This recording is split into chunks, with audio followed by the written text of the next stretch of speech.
ಪೂಜ್ಯಾಯ ರಾಘವೇಂದ್ರಾಯ ಸತ್ಯಧರ್ಮರತಾಯ ಚ ಭಜತಾಂ ಕಲ್ಪವೃಕ್ಷಾಯ ನಮತಾಂ ಕಾಮಧೇನವೇ. ಓಂ ಶ್ರೀ ಗುರು ರಾಘವೇಂದ್ರಾಯ ನಮಃ.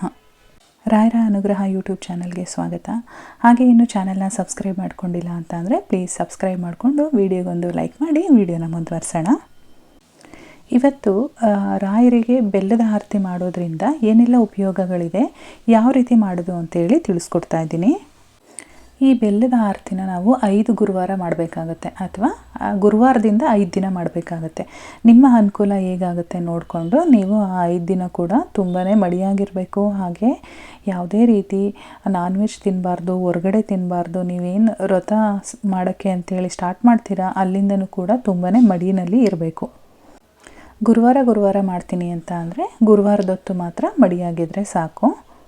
ಅಥವಾ ಗುರುವಾರದಿಂದ 5 ದಿನ ನೀವೇನಾದರೂ ದೀಪಾರಾಧನೆ ಮಾಡ್ತಾ ಇದ್ದೀರಾ ಅಂತ ಅಂದರೆ ನೀವು ಅವತ್ತಿನಿಂದ ಬ್ರಹ್ಮಚರ್ಯನ ಪಾಲಿಸಬೇಕು. ಹೊರಗಡೆ ತಿನ್ನಬಾರ್ದು, ಈರುಳ್ಳಿ ಬೆಳ್ಳುಳ್ಳಿ ಹಾಕಿರ್ತಕ್ಕಂಥ ಪದಾರ್ಥನ ತಿನ್ನಬಾರ್ದು. ಆದಷ್ಟು ಸಾತ್ವಿಕ ಆಹಾರನ ತಿಂದ್ಕೊಂಡು ನೀವು ಈ ವ್ರತನ ಮಾಡಬೇಕಾಗತ್ತೆ. ಇವಾಗ ನೀವು ಇಲ್ಲಿ ನೋಡ್ತಾ ಇದ್ದೀರಲ್ವ, ಈ ರೀತಿ ಅಚ್ಚು ಬೆಲ್ಲನ ತೊಗೊಳ್ಳಿ. ಅಚ್ಚು ಬೆಲ್ಲ ತೊಗೊಂಡ್ರೆ ನಿಮಗೆ ದೀಪ ಹಚ್ಚೋದಕ್ಕೆ ಈಸಿ ಆಗುತ್ತೆ.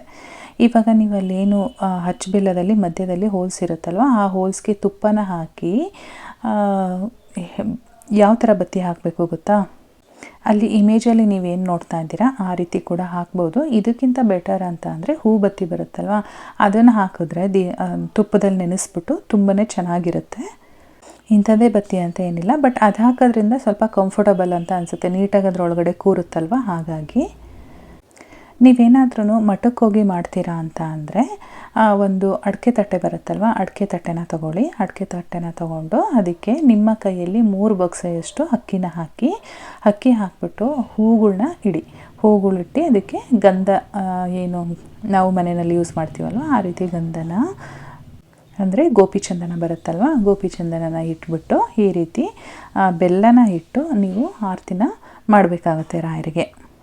ರಾಯರಿಗೆ ಆರತಿ ಮಾಡಿಬಿಟ್ಟು 3 ಸುತ್ತು ಪ್ರದಕ್ಷಿಣೆ ಮಾಡಿ ಆ ತಟ್ಟೆ ಸಮೇತ ನೀವು ಅಲ್ಲೇ ಇಟ್ಬಿಟ್ಟು ಬನ್ನಿ. ಆ ಬೆಲ್ಲನ ಅಲ್ಲಿ ಏನು ಪ್ರಸಾದ ಮಾಡ್ತಾರಲ್ವ ಆ ಪ್ರಸಾದಕ್ಕೆ ಉಪಯೋಗಿಸ್ಕೊಳ್ತಾರೆ, ಅಕ್ಕಿ ಮತ್ತು ಬೆಲ್ಲ ಎರಡೂ. ಹಾಗಾಗಿ ನೀವು ಅಡಿಕೆ ತಟ್ಟೆ ತೊಗೊಂಡ್ರೆ ಈಸಿ ಆಗುತ್ತೆ.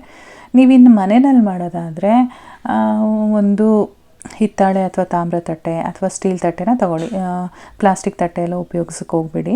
ನಿಮ್ಮ ಹತ್ರ ಬೆಳ್ಳಿ ತಟ್ಟೆ ಇದೆ ಅಂತಂದರೆ ಅದರಲ್ಲೂ ಕೂಡ ತೊಗೊಳ್ಬೋದು.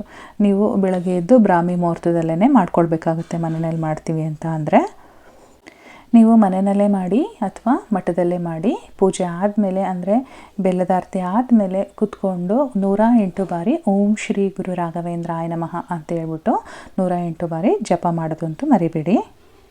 ಮಾಡೋದಕ್ಕಿಂತ ಮುಂಚೆ ರಾಯರ ಹತ್ರ ಸಂಕಲ್ಪ ಮಾಡ್ಕೊಂಡಿರಬೇಕು, ನಾನು ಇಂಥ ವಿಷಯಕ್ಕೆ ಈ ಬೆಲ್ಲದ ಆರತಿನ ಮಾಡ್ತಾಯಿದ್ದೀನಿ, ದಯವಿಟ್ಟು ನನ್ನ ಕೋರಿಕೆನ ಈಡೇರಿಸಿ ಅಂಥೇಳಿ ನೀವು ರಾಯರ ಹತ್ರ ಕೇಳ್ಕೊಂಡಿರಬೇಕು. ಸೊ ಇವಾಗ ಬೆಲ್ಲದ ಆರತಿನ ಹೇಗೆ ಮಾಡೋದು ಅಂಥೇಳಿ ನೋಡ್ಕೊಂಡಿದ್ದಾಯಿತು. ಇನ್ನು ಯಾವುದಕ್ಕೋಸ್ಕರ ಮಾಡ್ಬೋದು ಅಂಥೇಳಿ ನೋಡ್ಕೊಳ್ಳೋಣ. ತುಂಬ ಜನ ನನಗೆ ಕಮೆಂಟ್ ಮಾಡ್ತಾಯಿದ್ರು, ಸಾಲ ಇದೆ, ತುಂಬ ಕಷ್ಟ ಇದೆ, ಏನಾದ್ರೂ ನಮಗೆ ಹೆಲ್ಪ್ ಆಗೋ ಥರ ವಿಡಿಯೋ ಮಾಡಿ ಮೇಡಮ್ ಅಂತ ಹೇಳ್ಬಿಟ್ಟು.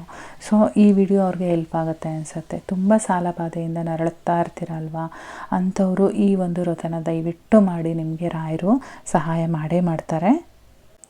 ಹಾಗೆ ಇನ್ನೂ ಯಾರಿಗೆಲ್ಲ ಮದುವೆ ಆಗಿಲ್ಲ ಅವರು ಕೂಡ ಈ ಆರತಿನ ಮಾಡ್ಬೋದು. ಖಂಡಿತವಾಗ್ಲೂ ಮಾಡಿ, ರಾಯರು ಯಾವುದೇ ಸೇವೆಗೂ ಕೂಡ ಒಲಿತಾರೆ. ಇದು ಒಂದು ಒಳ್ಳೆಯ ಸೇವೆನೇ.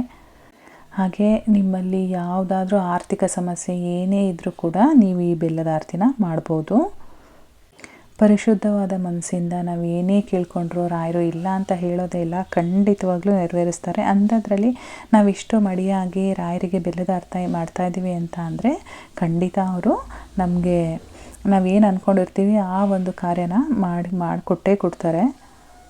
ರಾಯರನ್ನು ಯಾರ್ಯಾರೆಲ್ಲ ನಂಬಿದಿರೋ ಅವರೆಲ್ಲ ಈ ಒಂದು ಬೆಲ್ಲದ ಆರತಿನ ಮಾಡಿ ನಿಮ್ಮ ಸಂಕಷ್ಟ ಎಲ್ಲ ಪರಿಹಾರ ಮಾಡ್ಕೊಳ್ಳಿ ಅಂಥೇಳಿ ಕೇಳ್ಕೊಳ್ತಾ ಈ ವಿಡಿಯೋನ ಮುಗಿಸ್ತಾ ಇದ್ದೀನಿ.